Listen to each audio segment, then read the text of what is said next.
জনপ্রিয় সঙ্গীত শিল্পী ও অভিনেতা তাহসান খানের ব্যক্তিগত জীবন আবারও আলোচনায়। মেকআপ আর্টিস্ট রোজা আহমেদের সঙ্গে তার দাম্পত্য জীবনে যে টানাপোড়েন চলছে সেটির ইঙ্গিত এবার স্পষ্টভাবে দিলেন তাহসান নিজেই।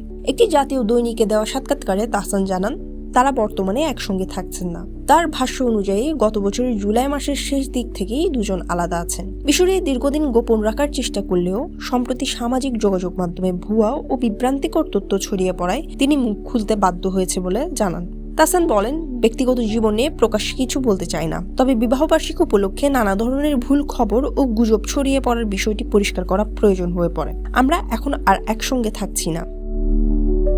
তিনি আরও জানান, সঠিক সময় এলে বিষয়টি নিয়ে আনুষ্ঠানিকভাবে ঘোষণা দেওয়া হবে। উল্লেখ্য, 2025 সালের 4 জানুয়ারি মাত্র 4 মাসের পরিচয়ের পর মেকআপ আর্টিস্ট রোজা আহমেদকে বিয়ে করেন তাহসান খান। বিয়ের খবরটি সে সময় শোবিজ অঙ্গনে বেশ আলোচনার জন্ম দেয়। বিয়ের পর দেশ ও দেশের বাইরে একসঙ্গে ভ্রমণ, বিভিন্ন অনুষ্ঠানে উপস্থিতি সব মিলিয়ে সুখী দম্পতির ছবি সামনেই এসেছিল। তবে সেই সুখ বেশি দিন স্থায়ী হয়নি।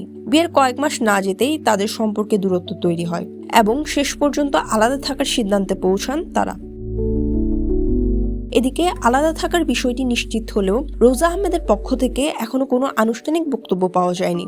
বরং রোজার ইনস্টাগ্রাম অ্যাকাউন্টে এখনো তাহসানের সঙ্গে তোলা বিয়ের ছবি পিন করা অবস্থায় রয়েছে। এই বিষয়টি নিয়ে সামাজিক যোগাযোগ মাধ্যমে ভক্তদের মধ্যে মিশ্র প্রতিক্রিয়া দেখা যাচ্ছে। অনেকেই বিবাহবার্ষিকীর শুভেচ্ছা জানাচ্ছেন, আবার কেউ কেউ আশা করছেন দুজনের সম্পর্ক হয়তো আবার জোড়া লাগতে পারে। এর আগে 2006 সালে অভিনেত্রী রাফিয়াত রশিদ মিথিলার সঙ্গে বিবাহ বন্ধনে আবদ্ধ হন তাহসান। দীর্ঘ 11 বছরের সেই দাম্পত্য জীবনেরও ইতি ঘটে 2017 সালে।